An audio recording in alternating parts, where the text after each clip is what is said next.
We did a lot of training with the actors, you know, especially Eric Bana and Brad Pitt, in that they had a lot of fighting to do. And, you know, there's one main fight between the two of them. We were just a week before finishing this movie. We had just the big fight between Hector and Achilles left.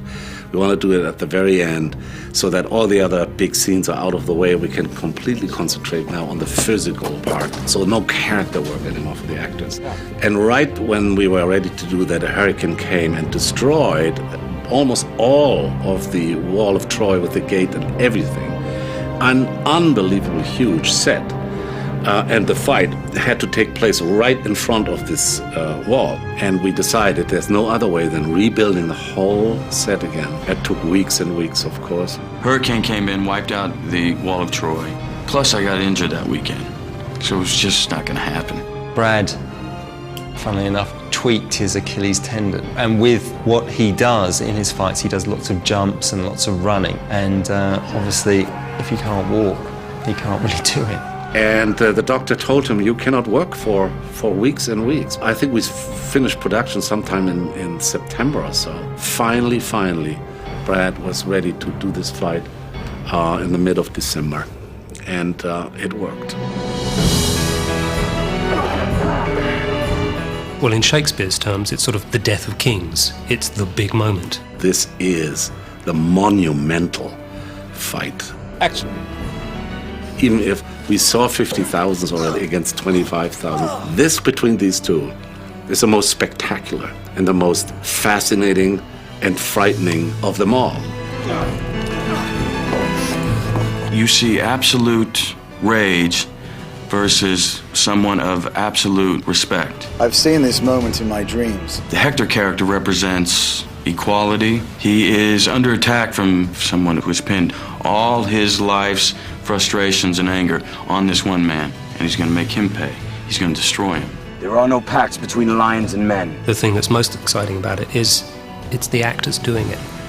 I mean, and that's true of all the fights in this. It's the revelation of character through the fight, through the situation, rather than it being just a sort of a spectacle of moves. The fight scenes themselves, I know they spent months and months and months choreographing them, and we obviously spent a lot of time actually learning them, but I think the hardest part is the work that they've put into creating them, because they needed to choreograph fights that not only look spectacular and that work, but that actors can do. X-Fighter 1, take 6. Okay.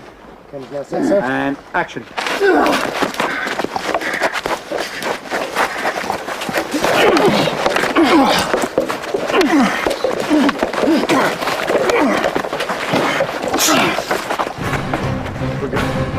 When you read the script and it says, oh, Achilles fights in a godlike manner, you think, oh, that's very easy to write, thank you very much. And now you've got to come up with a totally new sort of style of fighting.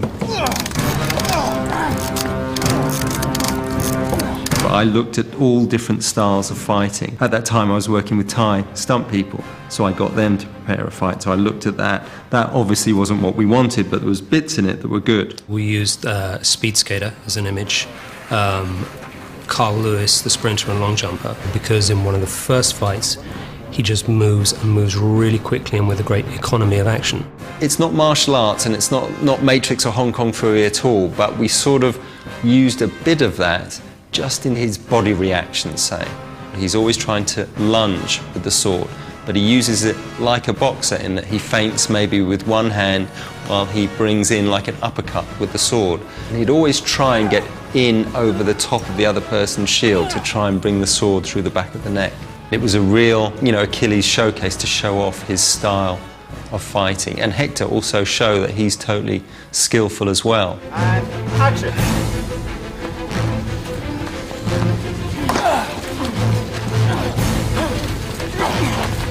Hector has pretty much the most fights of anybody in the movie.